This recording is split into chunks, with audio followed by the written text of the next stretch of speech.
Tidur hingga 8 jam, namun bangun tetap merasa lelah.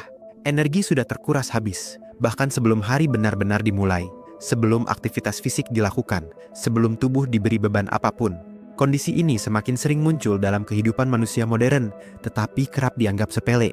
Padahal, kelelahan ini tidak selalu berkaitan langsung dengan aktivitas fisik. Dalam banyak kasus, bergerak tidak memperburuknya, dan diam pun tidak serta-merta memperbaikinya. Duduk seharian bisa terasa sama beratnya. Rasa lelah ini muncul perlahan, lalu menetap, dan yang paling membingungkan, istirahat tidak selalu menghilangkannya. Ini bukan pengalaman individual. Sejumlah data kesehatan populasi di Eropa dan Asia menunjukkan peningkatan keluhan, merasa lelah hampir sepanjang waktu sejak sebelum pandemi.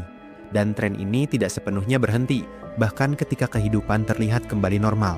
Yang menarik, keluhan ini justru paling sering muncul pada kelompok usia produktif.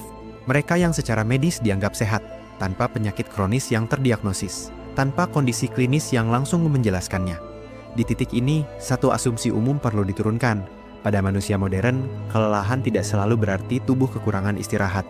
Dalam banyak kasus, rasa lelah muncul lebih awal, sebagai sinyal bahwa keseimbangan internal mulai bergeser, bahkan sebelum kerusakan fisik dapat diukur secara medis. Karena itulah, tubuh tidak selalu menggunakan rasa sakit sebagai peringatan pertama. Sinyal paling awal dan paling aman yang ia kirimkan justru berupa rasa lelah.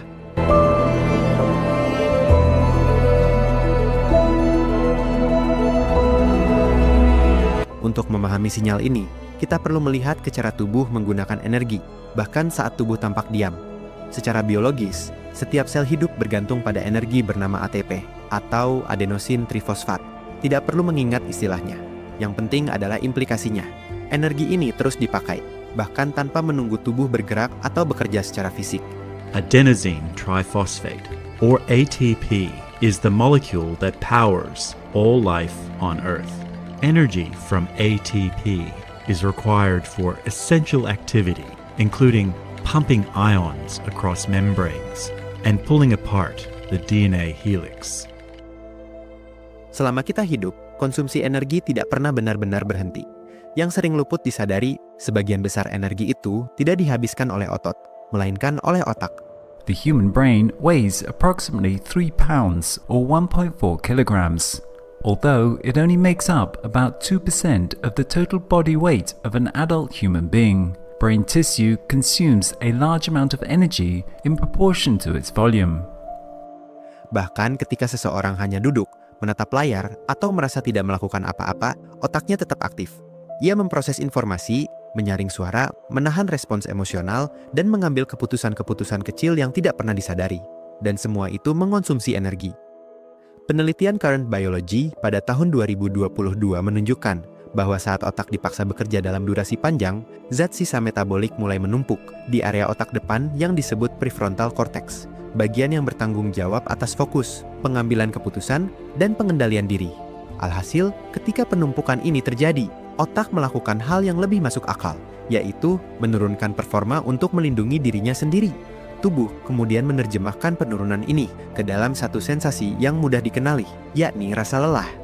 Namun, otak tidak bekerja dalam ruang terpisah. Ia sebenarnya terhubung langsung dengan sistem hormonal yang mengatur kesiapan dan pemulihan tubuh. Salah satu pengatur terpenting dalam sistem ini adalah kortisol. Ia sering dipahami sebagai hormon stres, padahal fungsi utamanya adalah menjaga kewaspadaan, membuat tubuh siap merespons lingkungan. Akan tetapi, masalahnya muncul ketika kewaspadaan ini tidak pernah benar-benar dimatikan. Dalam kehidupan manusia modern, rangsangan itu jarang berhenti.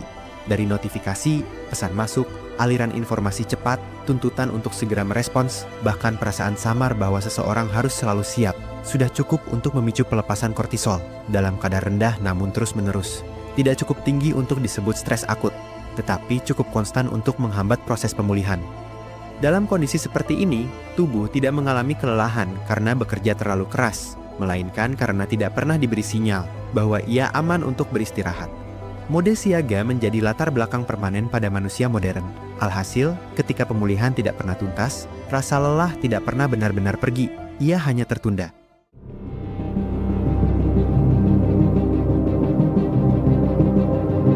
Tidur yang seharusnya menjadi fase pemulihan utama, di mana tubuh memperbaiki jaringan, menata ulang sistem saraf, dan menurunkan kewaspadaan yang terakumulasi sepanjang hari. Namun justru di titik ini, masalah berikutnya sering muncul. Banyak orang tidur cukup lama, bahkan lebih dari 8 jam, tetapi bangun dengan kondisi yang tidak terasa pulih. Matthew Walker, seorang peneliti tidur dari University of California, menjelaskan bahwa tidur bukan semata soal durasi, melainkan soal sinkronisasi dengan jam biologis tubuh. Jam ini dikenal sebagai ritme sirkadian. Ia bekerja sebagai pengatur waktu internal yang menentukan kapan tubuh siap aktif dan kapan ia harus masuk ke mode pemulihan. Yang perlu diketahui, ritme ini sangat sensitif terhadap cahaya. Paparan cahaya alami terutama di pagi hari menjadi sinyal terkuat untuk menyetel ulang sistem tersebut. Sebaliknya, pola tidur yang tidak konsisten atau terkena paparan cahaya buatan di malam hari membuat ritme ini bergeser. Akibatnya, meskipun seseorang tidur selama 8 jam, tubuh tidak sepenuhnya mengenali waktu itu sebagai fase pemulihan. Di titik ini, rasa lelah mulai menjadi sesuatu yang dibawa dari satu hari ke hari berikutnya. Bukan karena kurang tidur, melainkan karena tubuh gagal membaca kapan ia benar-benar boleh memulihkan diri. Menariknya, ada satu faktor lain yang sering berlawanan dengan intuisi, kurang bergerak. Tubuh manusia tidak dirancang untuk diam terlalu lama. Ia membutuhkan pergerakan ringan dan berkala agar sistem internalnya tetap sinkron. Ketika seseorang terlalu lama duduk atau berbaring, aliran darah menjadi melambat, sensitivitas metabolik menurun, dan produksi energi di tingkat sel ikut terpengaruh. Bukan karena tubuh dipaksa bekerja keras, melainkan karena ia tidak bekerja dengan cara yang memang dibutuhkannya. Para peneliti menyebut kondisi ini sebagai kelelahan akibat gaya hidup pasif. Dan jika semua faktor ini diletakkan berdampingan, mulai terlihat satu pola yang konsisten. Kelelahan modern jarang muncul dari satu penyebab besar, melainkan ia terbentuk dari akumulasi gangguan kecil yang terjadi secara bersamaan. Seperti otak yang terus aktif, hormon yang sulit turun, tidur yang tidak benar-benar memulihkan, dan tubuh yang jarang bergerak. Akan tetapi, tidak ada yang ekstrim, tidak ada yang langsung berdampak. Sebaliknya, justru karena semuanya tampak normal, kelelahan ini sulit dikenali sumbernya. Ia tidak memicu alarm, tidak memaksa perhatian segera, namun perlahan ia menetap menjadi latar belakang yang konstan dalam kehidupan manusia modern. Namun, pada titik ini, muncul satu pertanyaan yang lebih mendasar. Jika pola tidur sudah diperbaiki, kebiasaan hidup sudah diatur, dan rangsangan berlebihan sudah dikurangi, mengapa pada sebagian orang, rasa lelah itu tetap bertahan? Pertanyaan ini menandai batas dari penjelasan sehari-hari. Ketika faktor gaya hidup tidak lagi cukup menjelaskan, penelitian mulai bergerak ke lapisan yang lebih dalam. Bukan lagi tentang bagaimana seseorang menjalani harinya, melainkan tentang apa yang terjadi di dalam sel, jauh sebelum rasa lelah muncul.